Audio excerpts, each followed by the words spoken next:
Hey everyone, this is Bob, and this is my second video from class at MVS. And for this video, I wanted to talk about um, the major thing we've been discussing over the past week or so, and that is how Erich Fromm describes love and how he categorizes it into two parts, and then how those two parts are connected. So basically, the root of Fromm's argument is that love is either universal, which he describes as brotherly love or motherly love, depending on how it's applied. And basically, that's the love that one shares for all humans, basically, just because of those aspects of human nature that the individual applies to himself and to all others. And the other category of love is erotic love, which is the which is those same aspects of love applied to one individual. And basically, it's being able to identify um, those aspects that one loves about oneself and transmitting them onto another person exclusively. So you have these two, I guess, innately opposite institutions in universal love versus erotic love or exclusive love. But at the same time, and Fromm goes on to argue this, these two things are connected. And first, Fromm, in describing erotic love, he talks about how it's basically the craving for union with one other person. But on page 50, he says, this experience of union is an illusion.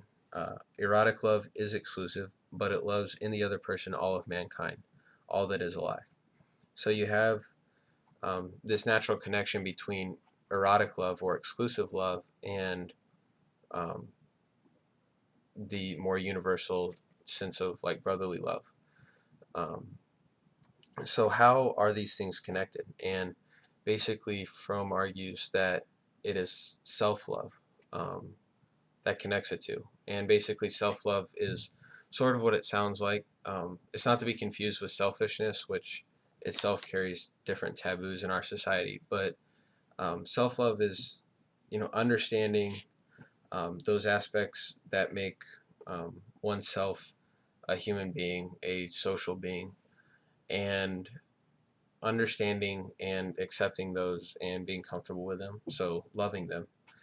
Um, and self-love is indeed what brings love for all of humankind, because um, all humans share the same uh, human nature aspects as yourself. So when you love yourself, you love humankind subsequently.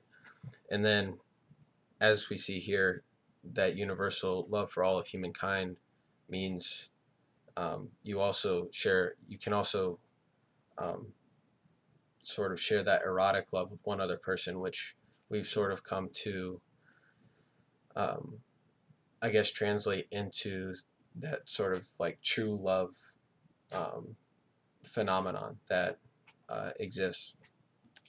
So, in keeping with the notes to self format of these talks, basically, if I were to look at this video 10 or 20 years down the road, the lesson I would take away is that to love another person or to love any other groups of people, um, and in truth, all people, you have to love yourself. And in doing that, you have to be able to identify what makes you you, and that in those things being like unique traits, um, but also being able to understand and identify those things that all humans share, and those things that like I myself can see in other people.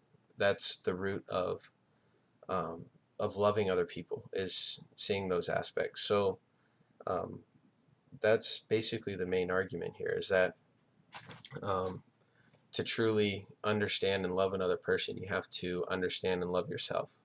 And that's where the things that can result from that love, like compassion for other people, which is simply just understanding another person's will to survive the same as yours, and being able to help them in that pursuit. That's where those things like compassion, this is where that comes from, is the self-love and self-understanding that that you can have. So that's all I wanted to say, and thanks for listening to my video.